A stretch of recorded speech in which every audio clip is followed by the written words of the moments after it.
하나이신 모든 삼일체이신 분이세요.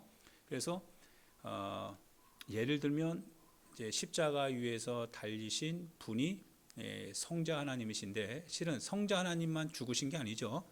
그분이 곧 하나님이시라고 하는 거예요. 그러나 위격, 즉 하나의 어떤 이제 요거는 신학 이론인데요. 그래서 점유했다라고 하는 표현을 써요.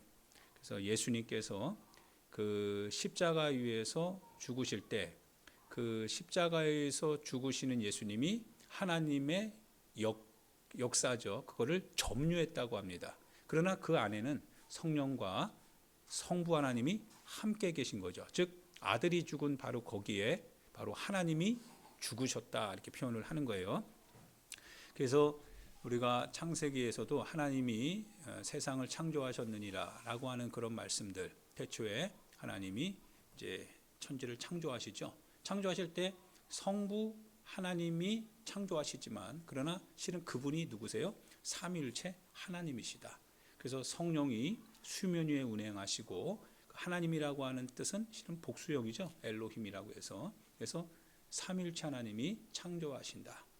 그러나 구약에서의 대부분의 역사의 그 주도권은 누가 가지고 계세요? 삼위일체 하나님 가운데서의 성부 하나님이 가지고 계시는 거죠.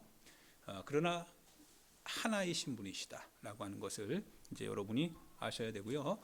그래서 실은 십자가에 예수님이 죽으셨다라고 할 때 그 십자가에 죽으신 바로 그 예수님을 우리는 하나님이 죽으셨다, 이렇게 표현을 하는 겁니다. 그러니까 이것이 하나님을 섬기는 유대인들에게는 받아들여질 수가 없는 거예요. 하나님이 어떻게 죽임을 당하냐 이거죠. 하나님이 어떻게 죽으시냐 이거죠.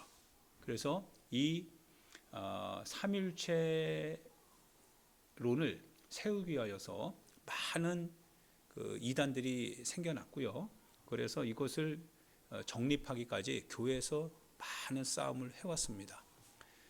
그러나 결국은 이제 우리가 이제 채택하고, 그리고 성경 안에서 주어지는 이 그럴 수밖에 없는 이론, 즉 삼일체론을 이제 교회가 수백 년을 지나면서 교부시대 때 그걸 확립하게 된 거죠. 그러니까 교리를 지킨 거죠.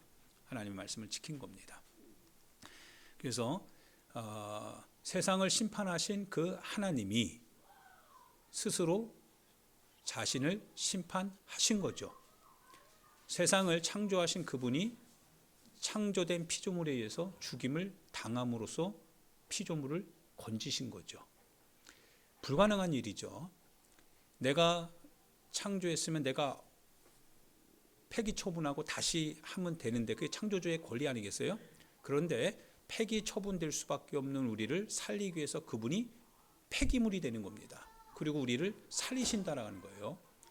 율법을 제정하신 그분이 율법을 범하여 율법에 준하여서 사형 선고를 받는 그런 사형수를 향하여서 사형을 처리할 수는 없습니다. 사형을 해야 되는데, 그런데 하나님이 그 사형수를 대신해서 사형을 받는다라고 하는 거예요. 우리는 졸지에 우리가 범죄했지만 우리의 죄값을 우리가 치러야 되는데, 우리를 심판하시는 그분이 우리의 보석이 되더라 이거예요. 보석금을 낸 거예요. 대속을 하신 거예요. 그러니까 대신 속해 준 겁니다. 그래서 그분이 죽고 나는 사는 거죠. 삼일체 하나님의 이론이죠. 어떤 그 진리죠. 그래서 이것은 너무나 중요한 부분이죠. 자, 그래서 이제 아들의 이 모든 그 하나님께서 아들의 주도권 속에서 아들이 하시는, 예수님이 하시는 이 모든 일들, 즉 인간을 구원하기를 원하시는 아버지 하나님의 마음을 가지고 예수님이 우리 가운데 오셨죠. 그분이 하나님이시죠. 육체를 입으시고 우리 가운데 심판주가 심판당할 피고가 되어서 오셨고, 창조주가 피조물이 되어서 우리 가운데 오셨습니다. 그리고 이제 그분이 이제 돌아가십니다. 그분이 이제 아버지께로 돌아가신다고 합니다. 모든 일을 마쳐야 되겠죠. 정말 중요한 하나의 순간을 예수님이 아시는 거죠. 돌아가야 될 때가 딱 왔으니까 누구보다 마음의 어떤 긴박성, 가지고 계신 분은 실은 돌아가실 주님이죠. 돌아가야 되기 때문에 여기서 해야 될 모든 일은 여기서 끝내야 된다 이거예요. 그래서 그거를 제자들이 모르지만 그러나 알고 계신 예수님이 이제 어떻게 행해야 될지를 긴박성을 가지고 보여주는 겁니다. 이때 마귀도 가만히 있지 않죠. 마귀가 벌써 시몬의 아들 가룟 유다의 마음에 뭘 집어넣어요? 예수님을 팔려는 생각을 집어넣더라. 여러분과 제가 잘 들어야 되겠죠. 이 생각이 없으면 움직이지 않습니다. 그래서 마귀의 역사는요, 반드시 먼저 생각을 장악합니다. 여러분의 생각을 구성하고 있는 것이 무엇인지를 한번 생각해 보세요. 어렸을 때 태어나는 그 아이가 어렸을 때부터 생각이 마귀에게 점령당하여서 어렸을 때부터 거짓말하고 욕하고 욕심부리고 그러지 않지요. 그런데 어느 날부터인가 아이가 자라가면서요, 그 생각이 점령을 당해요. 하나님의 교회 안에서 말씀으로 점령당하고 하나님의 교회 안에서 하나님의 창조의 섭리의 지배를 당하고 하나님이 우리 가운데 역사하시는 주가 되시며 그가 우리를 이끌어 주신다라는 것을 어려서부터 그 생각이 주님 앞에 점령당하여서 지배당하는 그런 어린아이는 하나님의 놀라운 역사를 이루지 아니할 수 없죠. 그런데 어려서부터요, 속입니다. 거짓말하고요, 마음대로 고집부리고, 그리고 여러 가지 그와 같은 자기 자신을 더 비대하게 만들어내기 위해서 여러 가지 사방으로부터 얻을 수 있는 것은 다 자기 안에 채워놓습니다. 들어오는 건 뭐밖에 없어요? 세상적인 그와 같은 괴물스러운 하나의 어떤 영적 비대함이죠. 이거밖에 없는 거예요. 그것이 이제 생각을 점령하니까 무엇을 들어도 항상 자기가 점령당한 그 프리즘을 갖고 보는 겁니다. 그래서 어려서부터 이 하나님의 생각, 우리 하나님으로부터 점령당하는 것이 얼마나 중요한지 이제 여기서 알 수 있는 거죠. 오늘날도 마찬가지입니다. 성경에서는 십계명을 통하여서 분명히 말씀하시는 주님의 뜻들이 있지요. 너희가 내 백성이 되어야 됩니다. 그러면 주님이 그 생각을 장악해야 됩니다. 생각을 장악할 수 있는 방법은 뭐예요? 계속 습관화시켜야 됩니다. 그래서 하나님의 계명을 가지고 그들을 40년간의 시간 속에서 계속 알려주는 겁니다. 그래도 이방인 땅에 딱 들어가니까 이방인 땅에 들어가는 순간에 이방인의 자유를 보니까 그게 육신에 맞거든요. 육신의 쾌락이거든요.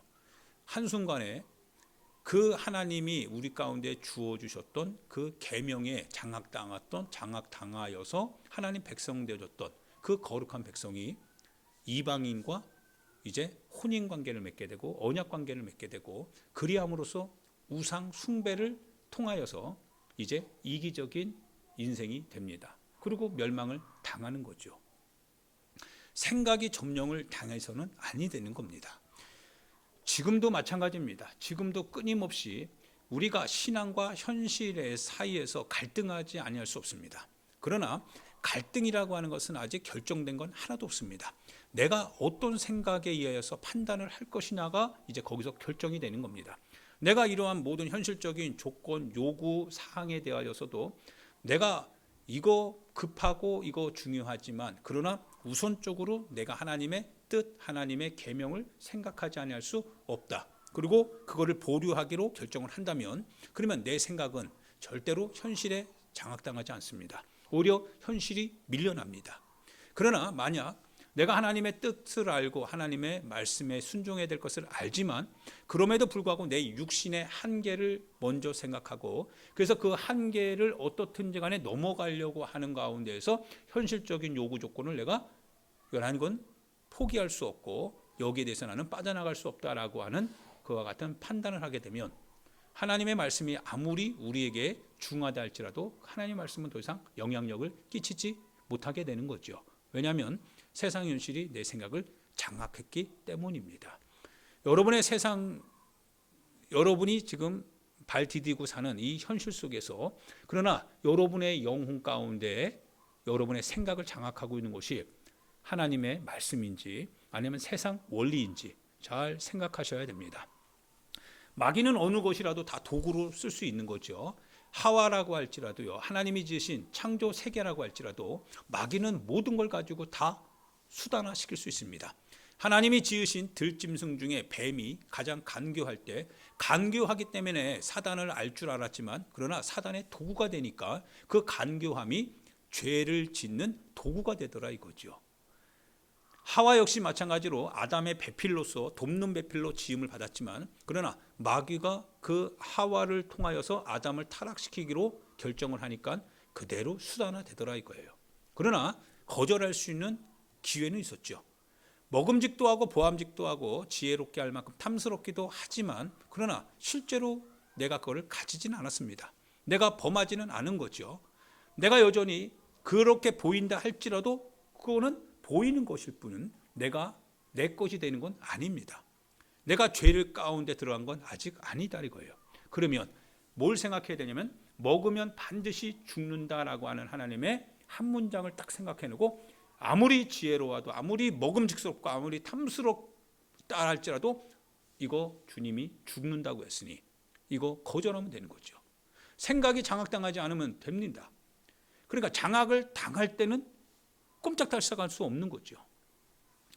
역시 마찬가지입니다. 유다도 예수님을 3년 이상을 따라다녔지만 예수님으로부터 얼마나 많은 역사와 이적과 교훈과 세밀한 가르침을 들었음에도 불구하고 마귀가 생각을 딱 집어넣는 순간에 그거를 거절하지 못하는 순간에 예수님을 이제는 뭐예요? 팔려는 생각을 갖게 되더라 이거죠. 아닐 줄 알았어요. 제자들 중에도 몰랐어요. 누가 팔 건가? 누가 팔 건가? 그런데요, 마귀의 생각을 가지고 있는 자가 팔더라 이거죠. 우리 안에서도 마찬가지 아니겠어요? 우리의 삶의 현장에도 마찬가지 아닙니까? 주님의 뜻을 따르겠다라고 아무리 선언한다 할지라도 그러나 마귀 사단 귀신의 생각이 내 안에서 자리를 잡기 시작하면 그토록 하나님을 따르겠다라고 했던 확신이 있는 고백도 한순간에 와르르 무너지는 거거든요. 그래서 당하지 말아야 됩니다. 당하지 말아야 된다. 당하지 않으려면 뭐가 중요해요? 하나님의 말씀이 있죠. 예수 그리스도께서 살아계시면서 우리 가운데 말씀해 주셨던 그 모든 말씀들을 우리가 잡고 사는 것이 당하지 않는 길입니다. 예수님이 하나님께서 3장 16, 17, 18절에서 여러분이 잘 알고 있는 말씀이죠. 하나님이 세상을 이처럼 사랑하사 독생자를 주셨으니 이는 그를 믿는 자마다 멸망하지 않고 영생을 얻게 하려 하심이니라. 하나님이 아들을 보내신 것은 세상을 심판하려 오신 겁니까? 하나님이 하나님의 아들을 보내신 것은 세상을 심판하려 오신 것이 아니라고 했어요. 보내신 것이 아니라고 했어요. 오히려 세상을 구원하려 오셨다라고 하셨습니다. 그러면 예수님을 통해서 우리는 구원을 받는 거죠. 그분을 통하여서 우리는 하나님의 말씀이 그분을 통해서 우리 가운데 다가올 때 그 말씀은 우리를 정작 심판하는 말씀이 아니다라는 거예요. 비록 그분의 말씀을 들을 때 우리가 갈등하지 아니할 수 없고 우리가 여러 가지 모양으로 어렵지 아니할 수 없는 것은 사실입니다. 그분이 우리 가운데 말씀하시는 그 말씀들이 100% 우리에게 수용될 수 있을 만한 것도 아닙니다. 예를 들면 그래요. 여러분과 내 삶에서 가장 중요한 게 지금 보물이죠. 재물입니다. 그래서 어떤 한 형제가 동생이 와가지고 형에게 물려준 유산에 대해서 예수님께 요청을 하는 거죠. 예수님이 권위자 아니십니까? 근데 우리 형이 모든 아버지 유산을 다 가져갔다 이거예요. 나에게 좀 그 유산을 나눠달라고 좀 예수님이 말씀해 주세요. 예수님이 뭐라고 하십니까? 예수님이 꾸짖습니다. 내가 언제 너희들을 재물 나누는 선생으로 있느냐 이거예요. 내가 너희들의 재물을 나누는 선생이냐 이거예요. 사람의 생명이 그 소유의 넉넉함에 있지 않다라고 하는 것을 너희가 알아야 된다라는 거예요. 소유에 묶여서 하나님의 말씀을 버리는 것이 아니라 소유로 말미암아 하나님의 영광을 드러낼 도구가 되어야 된다라는 뜻이죠. 그래서 한 어떤 관원장, 즉 공무원이었는데 그 어려서부터 계속 하나님의 말씀 안에서 잘 자라났던 그런 청년이었죠. 그 청년이 예수님께 와서 무릎을 꿇고 얘기합니다. 영생을 얻으려면 어떻게 해야 됩니까? 예수님이 성경에 무엇이라 기록되어져 있느냐라고 할 때 쭉 말씀을 합니다. 예수님께서 말씀하실 이웃사랑에 대한, 즉 5계명부터 시작하여서 쭉 얘기하시는데 그 관원장이 자신 있게 얘기했죠. 내가 어려서부터 이거 다 지켜왔습니다. 예수님이 그를 보니 굉장히 사랑스럽습니다. 그리고 말씀하십니다. 마지막 하나 있다. 너무 사랑스러워서 그 얘기를 하시면서 이제 너가 가지고 있는 재물이 굉장히 많다는 거예요. 너 참 재물이 참 많다. 야, 정말 이거 값지겠으면 좋겠다. 그 재물을 좀 가난한 사람들에게 좀 나눠주고, 그리고 너 나를 따라라. 그러면 너에게 영생이 주어질 것이다. 예수님이 말씀을 하십니다. 미워서요? 심판하려고? 아니요. 그가 원하는 질문에 대답을 주려고요. 그런데 누가 근심을 하는 것을 보니 누가 근심을 합니까? 바로 그 관원장이 근심을 하더라 이거예요. 그 관원이 근심을 해요. 왜냐? 재물이 너무 많은 거예요. 많다라고 하는 뜻은 뭐예요? 많다라고 하는 것은 양적으로 많다는 것을 의미하기도 하지만 실은 그 마음에 그 재물을 놓을 수 없다라고 하는 겁니다.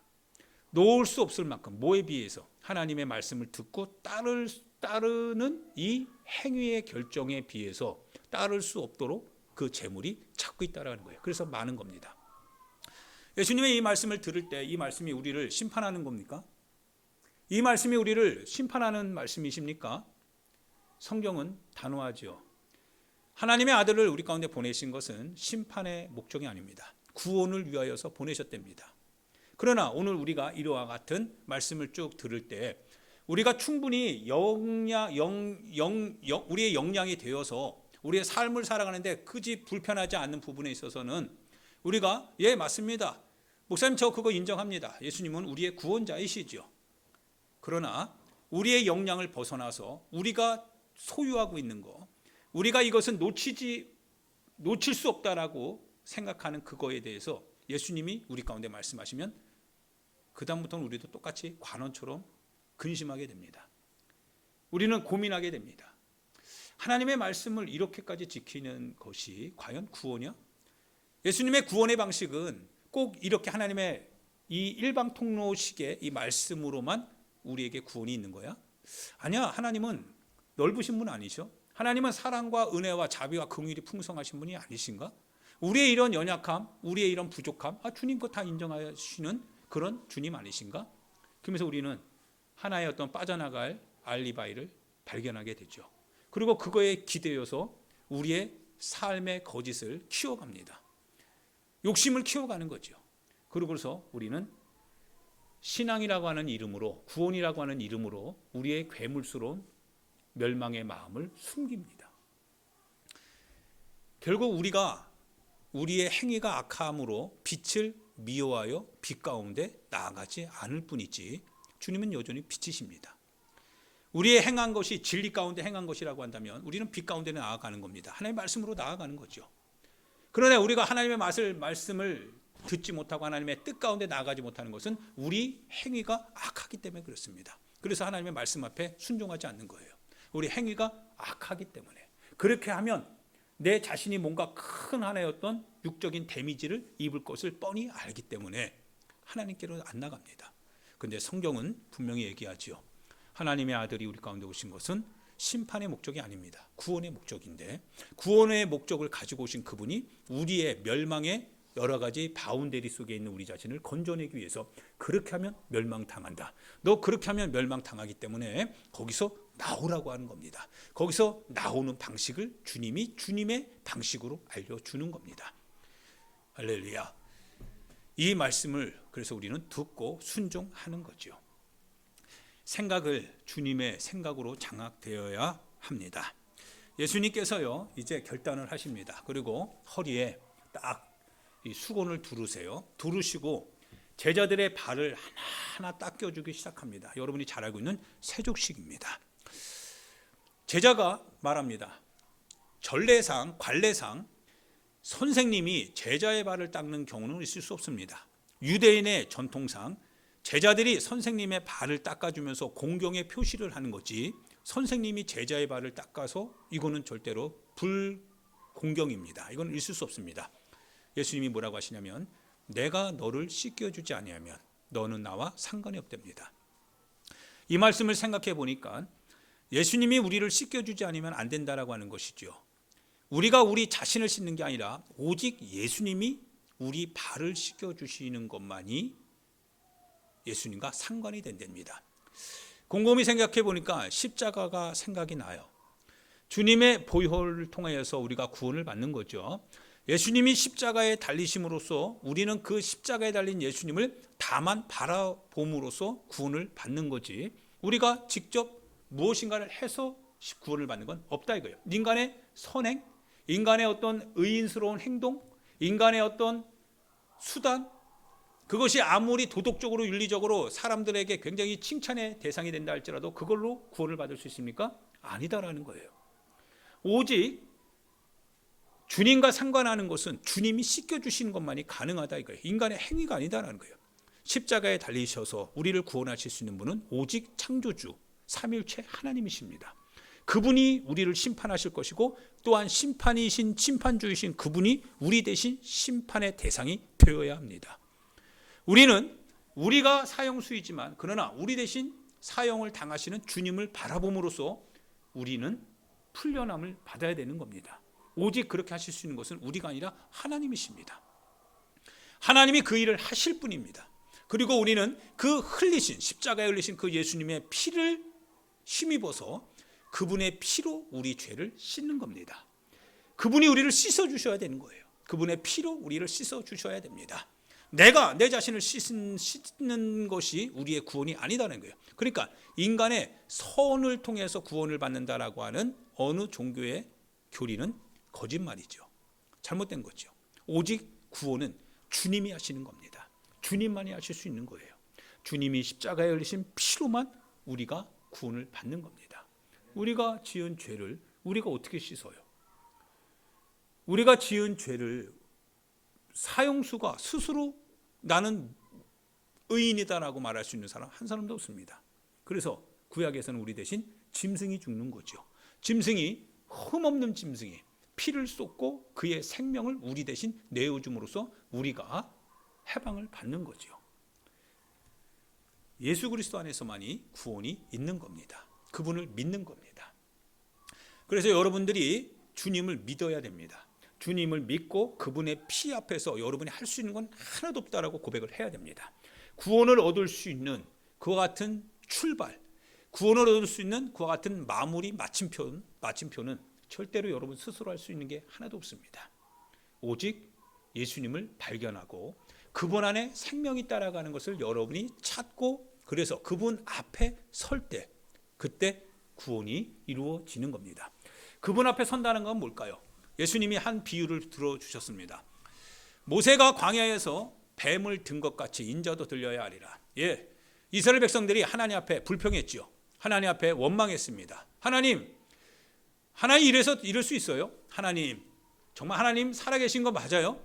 하나님, 정말 이렇게 우리 가운데 이렇게 정말 안티적으로 나갈 거예요? 우리가 원하는 거 하나님 이런 식으로 방해해도 되겠어요? 하나님, 도대체 내 삶에서 하나님은 도대체 무슨 역할을 하고 계시는 거예요? 우리가 하나님 앞에 마치 하나님의 권위를 우리가 무시합니다. 불평하고 원망합니다. 그것을 인하여서 우리의 영혼에 죽음이 찾아와요. 불뱀이 내려옵니다. 그래서 불뱀이 물기 시작하는데 치료할 방법이 없어요. 치료할 방법이 없다는 것은 결국 죽어간다라고 하는 겁니다. 예, 백성들이 싹 다 죽어가요. 불평과 원망 속에서, 하나님 앞에 대적함 속에서 다 죽어갑니다. 죄는 우리에게 죽음을 선물로 주죠. 죽어가는 이스라엘 백성들을 향해서 모세가 중보하기 시작합니다. 하나님, 다 죽일 겁니까? 하나님, 다 죽일 겁니까? 이들을 살려주셔야 되지 않습니까? 예, 백성들이 모세에게 와서 탄원을 해요. 우리를 위해서 우리가 잘못했으니 좀 우리를 위해서 해결책을 구해달라는 거예요. 모세가 하나님 앞에 중보하죠. 하나님께서 방법을 딱 하나 알려주십니다. 너희를 문 뱀, 불뱀의 형상을 구리로 만들어서 높이 달라고 하는 거예요. 장대 위에. 장대에 높이 달린 뱀을 보니까요, 그 뱀이 자기를 물었거든요. 자기를 무는 그 불뱀을 보면서 물리면 죽는 것을 알죠. 근데 그 불뱀이 상징하는 게 뭐예요? 바로 나의 불평, 원망, 죄거든요. 그 불뱀을 놋뱀으로 만들어서 장대에 높이 달린 것을 볼 때, 높이 달린 바로 그 놋뱀이 바로 뭡니까? 내 죄입니다. 내 불평이고 내 원망이고 내 불순종입니다. 근데 그거를 보면 산다는 거죠.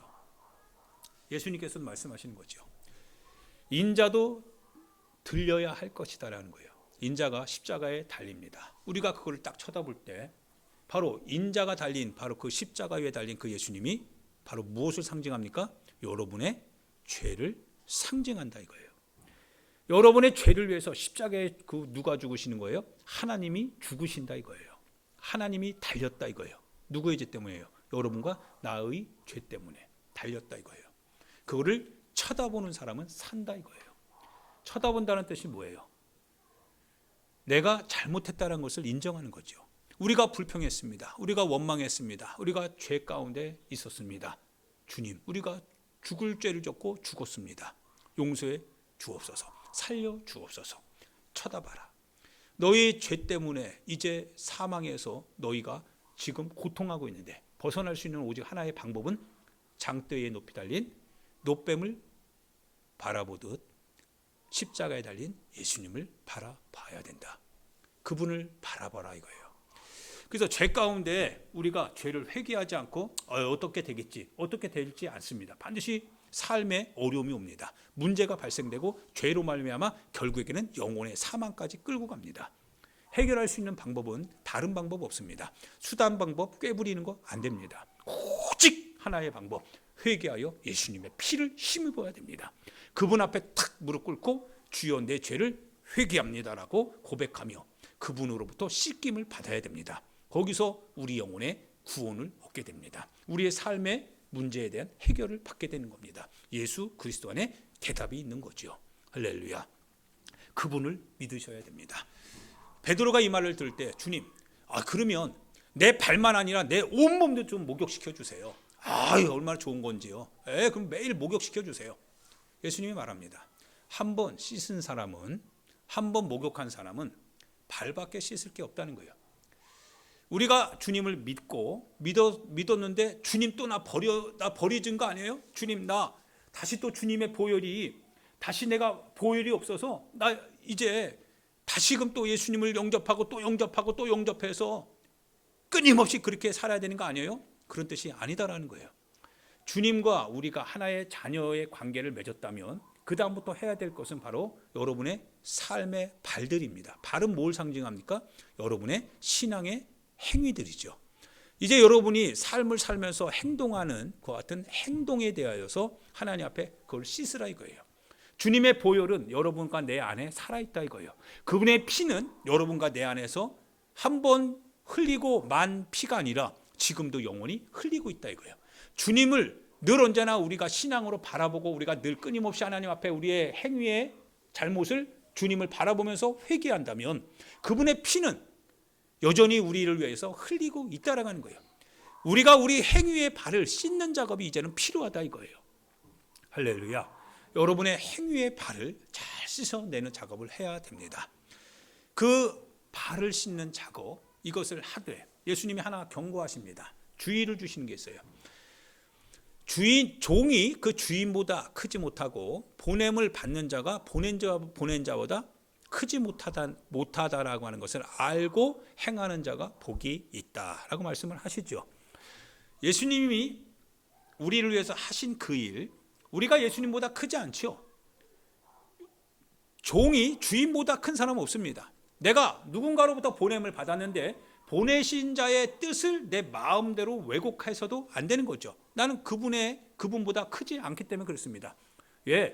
외국에 사절단으로 누가 갑니다. 외교부가 예를 들어 외교의 문제를 해결하기 위해서 대통령의 하나의 여러 가지 명령을 가지고 그 수행 조건에 대한 그 내용을 가지고 이제 중국으로 가라고 합니다. 중국의 이제 왕이라고 하는 사람이 딱 나와서 이제 같이 한번 이제 외교 담판을 짚습니다. 그런데 외교 장관이 자기 마음대로 그의 말을 듣고 그러면 이건 이렇게 하는 게 좋겠네요. 그렇게 할 수 있나요? 그렇게 할 수 없어요.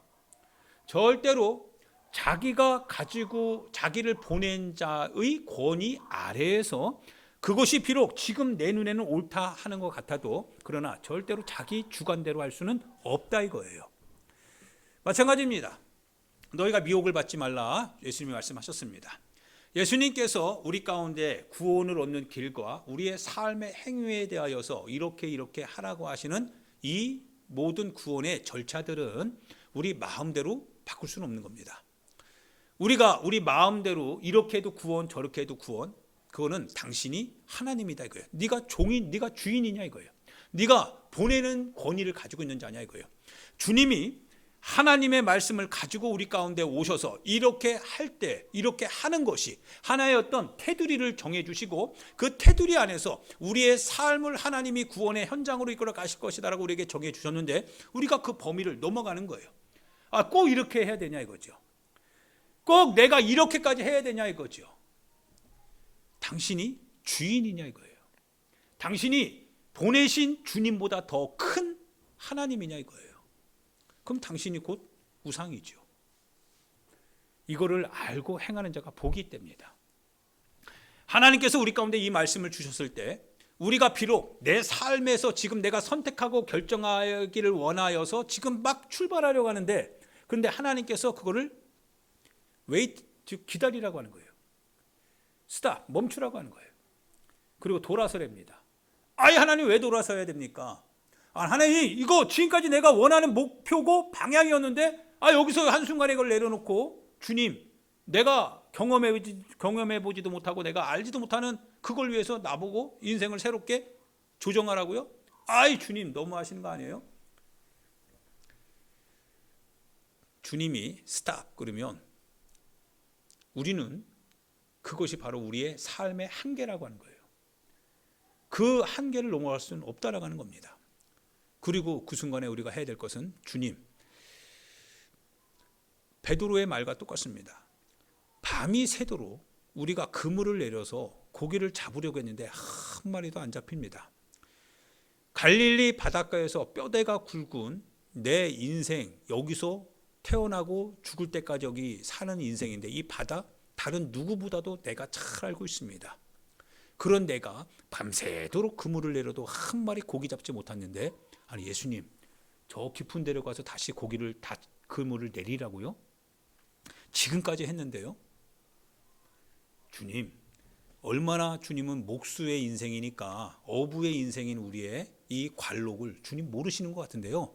갈릴리 바닷가 주님 잘 모르실 거예요. 주님은 뭐 다른 거나 잘 아실 수는 있어도 이 부분에 있어서는 절대 주님 몰라요. 이건 내 소관이에요. 그러나 베드로가 뭐라고 하십니까? 비록 밤이 맞도록 밤이 새도록 그물을 내려도 고기 한 마리 낚지 못하여서 지금 그물을 정리하고 있지만 주님의 말씀에 의지하여 내가 그물을 내리리이다 라고 해서 배를 다시 뭡니까? 올라타서 그 깊은 데로 가는 거예요. 거기 그물을 내려요. 끌어올리려고 하는데 놀라운 것은 끌어올려지지가 않는 거예요. 왜냐? 그물이 꽉 차 있거든요. 고기로. 그제서야 베드로가 뭡니까? 주님 앞에 훅 나오죠. 예수님이 너는 이제 고기를 낚는 어부가 아니라 사람을 낚는 어부가 될 것이다 이거예요. 주님이 스탑 걸을 때는 고기 잡는 인생으로 끝나라는 게 아니에요. 사람 낚는 인생이 될 것이다 이거예요. 그리고 이제는 나를 따라오래요. 그러자 평생 동안 고기 잡을 것만 생각했던 그 베드로가 이 배와 그물을 싹 다 버리고 주님을 따라 나서더라 이거예요. 주님의 방식과 우리 방식은 다르죠. 주님의 부르심과 우리가 얻고자 하는 방향하고 달라요. 그러면 우리는 고집스럽게 이거 내 길인데요. 이거 내가 원하는 건데요. 라고 말해서는 안 된다는 거예요. 주님이 wait, stop 그러시면 아무리 내가 급해도 아무리 내가 내 길을 가기를 결정했어도 주님이 스탑해라. 기다려라. 그러면 그 순간 우리는 주님 내 생각이 비록 이러할지라도 그러나 주님이 말씀하셨으니 말씀하신 주님이 책임질 줄 믿고 내가 주님의 뜻을 따르겠습니다 라고 해야 된다라는 는 사실입니다. 한계 안에 있는 우리 자신이 주님 안에서 복을 누린다 이거예요. 보냄을 받은 자가 보내신 자보다 크지 못하고 종이 주인보다 크지 못하다라고 하는 것을 알고 행할 때 거기에서 뭐가 있습니까? 복이 있다라고 하는 겁니다. 아이들을 이렇게 키워보죠. 아이들을 키우면서 한 가지 철칙이 있습니다. 다른 거는 다 못해도 아이들에게 첫째, 주일 예배 성수해라. 둘째, 11조 생활 반드시 해라. 셋째, 성경을 반드시 읽고 그리고 묵상해라. 그리고 반드시 기도해야 된다. 제 속안에서 할 수 있는 겁니다. 그것은 제가 책임지겠다는 것이 아니라 하나님 손에 그를 맡기는 겁니다. 이것을 너가 행할 때 주님이 이끌어 가실 것이다. 심은 대로 거두는 거다. 주를 위해서 심은 곳이 있을 때 주께서 거두게 하실 것이고, 너가 주를 위해서 심은 것이 없다면 너가 거두어야 될 때도 아무것도 거두지 못하게 될 것이다. 이 주님의 말씀을 우리는 인정합니다. 이거를 믿습니다. 그리고 그대로 믿음대로 행동합니다. 그분이 우리를 심판하기 때문이 아니라 우리를 구원하실 것이기 때문에, 구원하실 그분이 우리의 삶의 형편이 비록 이러저러 할지라도, 그러나 주님은 주님의 뜻을 위하여서 순종하는 자, 그를 향하여서 주님은 주님의 손을 펼치실 것을 우리는 알기 때문에 그렇습니다. 할렐루야.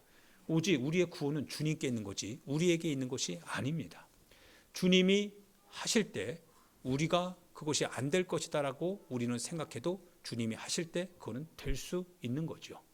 주님의 소관에 있기 때문에 그렇습니다.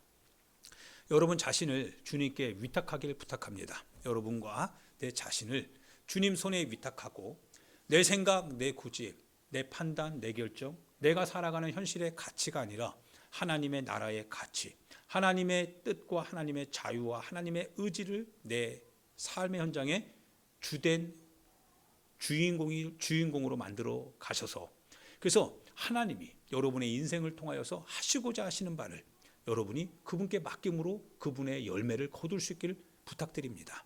할렐루야. 이 은혜가 여러분과 제 안에 있기를 예수님의 이름으로 축원드립니다. 우리 같이 하나님의 말씀을 기억하면서 기도합니다. 사랑하는 여러분, 하나님의 뜻대로 살 때 복이 있습니다. 하나님의 역사의 인도하심을 따라 순종할 때 여러분의 삶의 형통한 길이 열려집니다. 주님이 하시고자 하시는 바를 여러분이 거절하지 아니하시길 부탁드립니다. 하나님께서 우리 가운데 열어주신 그 길을 여러분 스스로 그 길을 폐쇄하고 여러분이 원하는 길을 만들지 않길 부탁드립니다. 여러분의 길은 여러분 자신도 확신하지 못하지 않습니까? 여러분이 선택하는 그 선택이 여러분 자신이 어떤 결과로 오게 될지 여러분 자신도 실은 확신하지 못하고 있는 거 아닙니까? 그래서 확신도 안 되는 그 길을 우리는 가서는 안 됩니다. 주님이 우리 가운데 허락해 주시는 그 길, 주님이 우리 가운데 결정을 가지시고 결정된 그 그림을 우리 가운데 보여주신 바로 그 길을 우리는 가야 됩니다. 하나님께 여러분 자신을 맡기시길 부탁드립니다. 어떤 일이 있다 할지라도, 어떤 상황이 펼쳐진다 할지라도 여러분이 결코 포기할 수 없는 것은 바로 하나님의 뜻대로 사는 겁니다. 하나님의 길을 따라 사는 거고 하나님의 말씀을 지키며 사는 겁니다. 포기할 수 없습니다. 양보할 수도 없습니다. 오직 주님이 하실 수 있도록 여러분 자신을 맡기시길 부탁드리면서 주여 한번 부르고 한 번 더 우리 하나님 앞에 기도합니다.